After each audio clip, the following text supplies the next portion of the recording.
మంత్రి పెద్దిరెడ్డి రామచంద్రరెడ్డి గారి లిస్టు, దర్శనం లిస్టు. ఒక రోజు ఇది 5 ఏళ్ల పరిపాలనలో ఒక రోజు ఉదాహరణ చూపిస్తున్నా. 12/2/2024 ఫిబ్రవరిలో మన పెద్దిరెడ్డి రామచంద్రరెడ్డి గారు మామూలుగా ఆయన తక్కువ పెడతాడు లిస్టు విధానికి. తక్కువ లిస్టే ఇది. 4 తోమాల సేవ, విఐపి ప్రోటోకాల్ 10, నార్మల్ విఐపి బ్రేకులు 48, కళ్యాణాలు 6. ఈయనది ఇంత ఉంటే ఇంకా మా అవ్వ రోజా వదిలి ఉంటుంది, నారాయణ స్వామి మంత్రి ఎంత ఉంటుంది, వాళ్ళిద్దరు ఇప్పుడే ఉంటారు. ఈ మాడా వీధుల్లో వెంకటేశ్వర స్వామి తిరుగుతారో తెలియదు కానీ వాళ్ళిద్దరు తిరుగుతుంటారు ఇప్పుడు సాల్వాలు కప్పుకొని. వాళ్ళిద్దరు లిస్టు బయట తీస్తాం.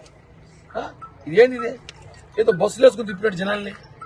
ఆయన బస్సులు వేసుకుని దొంగోట్లు వేయించడం కాదు, బస్సులు వేసుకుని దర్శనాలు పడిస్తున్నాడు.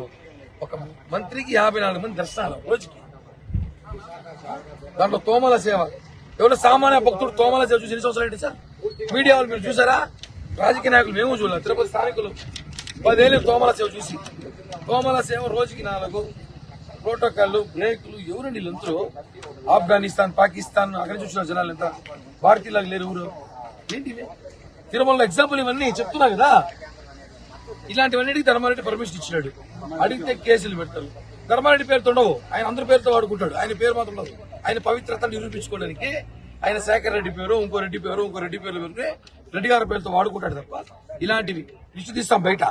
మంత్రి రోజా తీస్తాం, నారాయణ స్వామి తీస్తాం, మంత్రుల చుట్టా తీస్తాం, స్థానిక ఎమ్మెల్యే తీస్తాం. ప్రతి ఒక్కరిది లిస్టు బయట తీసి విచారణ చేయించి వీళ్ళందరికీ ఫోన్లు చేయించి టికెట్లు ఎవరు ఇచ్చారు మీకు, ఎవరు రెఫరెన్స్ అన్ని కనుక్కుంటాం. సపరేట్ కమిటీ అయిపోతుంది దాని మీద. ఏంటంటే దర్శనాలు 300 రూపాయల టికెట్ దిక్కులేయడం మనకి. తోమాల వర్తన సేవలు ఇచ్చి చాక్లెట్లు బడ్జెట్ చేయండి. ఇవన్నీ కరెక్ట్ కాదు. ఇట్లాంటి చాలా అవినీతులు ఉన్నాయి, అన్ని బయట తీస్తాం.